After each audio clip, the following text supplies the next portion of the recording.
2 ദിനവൃത്താന്തം അധ്യായം 25. രാജാവാകുമ്പോൾ അമസ്യായ്ക്ക് 25 വയസ്സായിരുന്നു. അവൻ ജെറുസലേമിൽ 29 വർഷം ഭരിച്ചു. ജെറുസലേംകാരിയായ യഹോവദ്ദാനായിരുന്നു അവന്റെ മാതാവ്.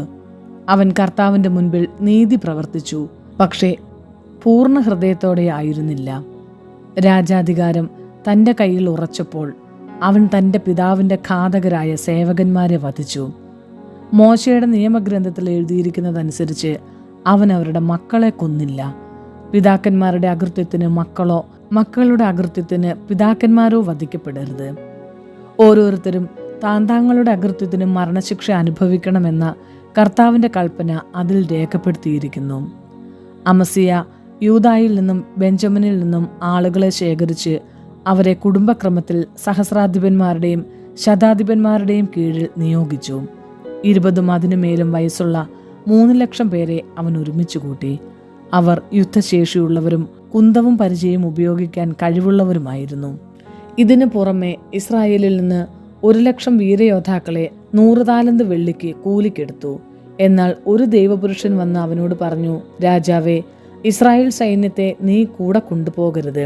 കർത്താവ് എഫ്രായിംകാരായ ഈ ഇസ്രായേലിയരോട് കൂടെയില്ല. ഇവർ യുദ്ധത്തിൽ നിനക്ക് ശക്തി പകരുമെന്ന് നീ കരുതുന്നെങ്കിൽ ദൈവം ശത്രുവിന്റെ മുൻപിൽ നിന്നെ വീഴ്ത്തും. സഹായിക്കാനും പരിത്യജിക്കാനും ദൈവത്തിന് കഴിയും.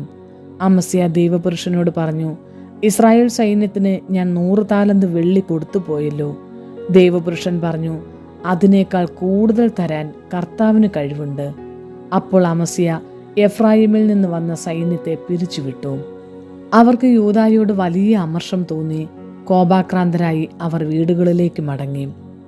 അമസ്യ സധൈര്യം സൈന്യത്തെ നയിച്ച് ഉപ്പുതാഴ്വരയിലെത്തി 10,000 സെയർ പടയാളികളെ വധിച്ചു.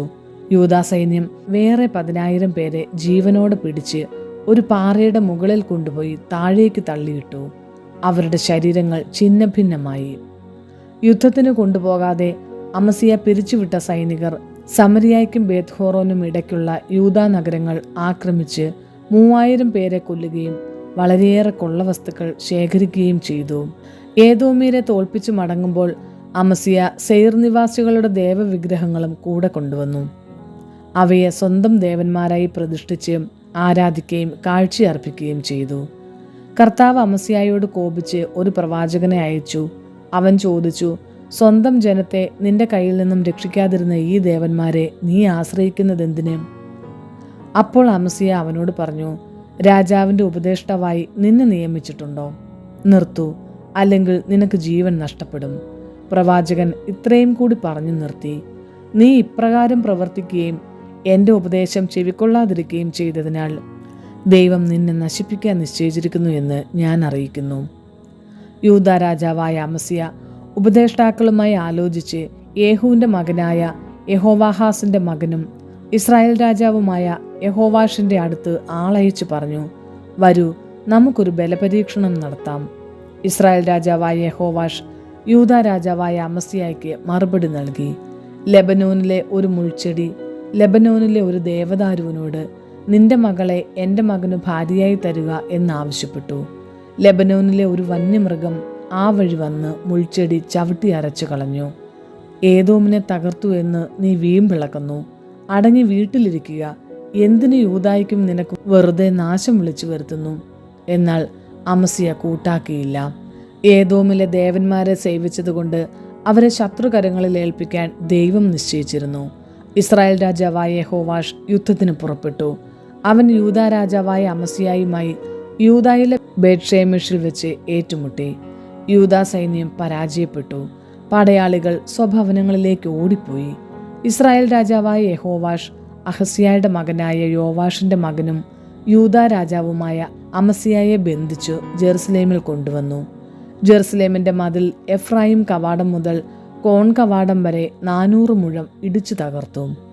അവൻ ദേവാലയത്തിലെ സ്വർണവും വെള്ളിയും പാത്രങ്ങളും കൊള്ളയടിച്ച് ഓബദ് ഏദോമിനെ തടവുകാരനാക്കി രാജകൊട്ടാരത്തിലെ നിക്ഷേപങ്ങൾ കൈവശപ്പെടുത്തി കൊള്ള മുതലും തടവുകാരുമായി സമരിയായിലേക്ക് മടങ്ങി. യഹോവാഹാസിന്റെ മകനും ഇസ്രായേൽ രാജാവുമായ യഹോവാഷിന്റെ മരണത്തിനു ശേഷം യോവാഷിന്റെ മകനും യൂദാ രാജാവുമായ അമസ്യ 15 വർഷം ജീവിച്ചു. അമസ്യായുടെ മറ്റു പ്രവർത്തനങ്ങൾ ആദ്യന്തം യൂദായിലെയും ഇസ്രായേലിലെയും രാജാക്കന്മാരുടെ പുസ്തകത്തിൽ രേഖപ്പെടുത്തിയിട്ടുണ്ട്. കർത്താവിനെ വിട്ടകന്ന നാൾ മുതൽ അവനെതിരെ ജെറുസലേമിൽ ഗൂഢാലോചന നടന്നു. അവൻ ലാഖീഷിലേക്ക് ഒളിച്ചോടി. അവർ ആളെ വിട്ടു ലാഖീഷിൽ വെച്ച് അവനെ വധിച്ചു. മൃതദേഹം കുതിരപ്പുറത്ത് കൊണ്ടുവന്നു ദാവീദിന്റെ നഗരത്തിൽ പിതാക്കന്മാരോട് കൂടെ സംസ്കരിച്ചു.